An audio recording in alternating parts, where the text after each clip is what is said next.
கொடுக்கணும்னு நினைக்கிறாரு. இப்போ என்னை மாதிரி இப்போ நான் 7, 8 தேதியில் போய் களத்துக்கு போவேன். நான் ஏற்கனவே போய் நிற்பேன் மக்களோட மக்களாக. அவரால் போய் அப்படி நிற்க முடியாது, பிரச்சனை இருக்குல்ல. அவர் போய் அங்கே நின்னா பாதிக்கப்பட்ட மக்களின் கூட்டத்தை விட அவரை பார்க்கணுங்கிற கூட்டம் அதிகமாக வந்துடும்.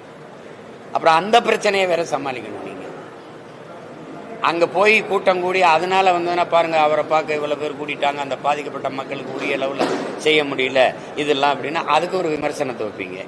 அதனால அவர் சரி உதவணுங்கிற எண்ணம் இருக்கு, அதுக்கு நீங்கள் பாராட்டணும். சரி அதை கூட மற்றவங்க செய்யல. சரி அவராது வர வச்சு கொடுக்குறாரு. உதயநிதியோட பிறந்தநாள் கொண்டாடிட்டு இருக்கிறத எப்படி பார்க்குறீங்க? உதய விழா அதை எப்படி பார்க்குறீங்க நீங்கள் சொல்லுங்கள். அதில் போய் மாண்புமிக்க அமைச்சர் பெருமக்கள்லாம் கலந்து கொண்டு பாராட்டி பேசுறதெல்லாம் எப்படி பார்க்குறீங்க?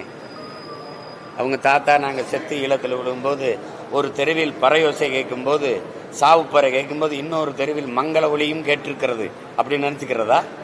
அதே இதுக்கு பொருத்திக்கிறதா? எப்படி அவராவது மற்றவங்களுக்கு கொடுக்கணுன்னா நினைக்கிறாரு. இது சரி வர வச்சாது ஒரு அரிசி பருப்பு ஏதோ ஒன்று கொடுக்குறாரு, வேட்டி சேலை கொடுக்குறாரு, ஏதோ ஒன்று. அத அந்த எண்ணத்தை நீங்க பாராட்டத்தானே வேணும். செய்திகளை உடனுக்குடன் தெரிந்து கொள்ள உடனே சப்ஸ்கிரைப் பண்ணுங்க.